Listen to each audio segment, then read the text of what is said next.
Allez-y. Ça compte double. Merci. Vous savez qu'il y a un très bon sketch des Inconnus là-dessus. D'accord, mais on va rester un peu sérieux sur cette question. Allez-y. Monsieur le Président, des milliers de personnes sont victimes de crimes atroces dans cette partie du monde en raison de leur appartenance ethnique ou de leurs convictions religieuses. Les yézidis sont assassinés par dizaines de milliers, à tel point que l'ONU évoque le génocide. Les chrétiens sont massacrés, les Kurdes sont la cible des persécutions de Daesh et malgré leur héroïsme sont abandonnés. Je m'étais interrogé à la lecture de ce rapport sur le message envoyé aux populations de ces territoires multiethniques et multiconfessionnels. Notre amendement permet que votre plan reconnaisse les souffrances des populations yézidis et kurdes.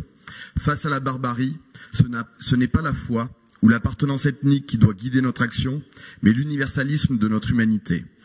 Par notre engagement internationaliste, nous promouvons des politiques de coopération décentralisées parce que face à l'instabilité, il faut accompagner sur le temps long.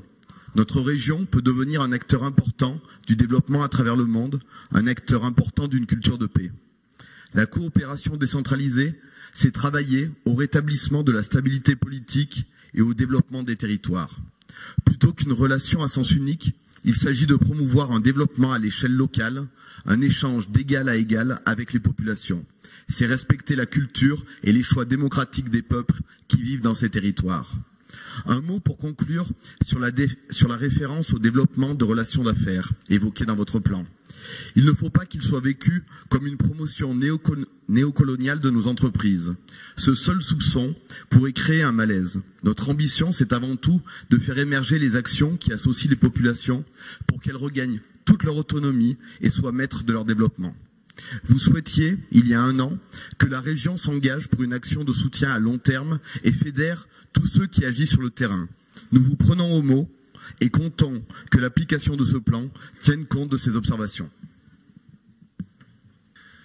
Merci beaucoup, Monsieur Boucher. Et merci aussi du travail qui a été fait par votre groupe qui permet d'enrichir. Je sais qu'il y a eu un échange important et je crois que ça a d'ailleurs été salué par l'ensemble. C'est très bien que grâce à votre rapport, on puisse prendre en compte explicitement la question à la fois kurde et yézidi. Les yézidis sont enracinés et attachés à une des traditions extrêmement importantes de l'Orient, ce qu'on a notamment oublié, leur attachement notamment au zoroastrisme. Et c'est très très bien de ce point de vue que vous ayez pu l'impliquer. Quant aux Kurdes, ce qui est en train de se passer est absolument le comble du cynisme en matière de diplomatie internationale. Madame Laïdouni.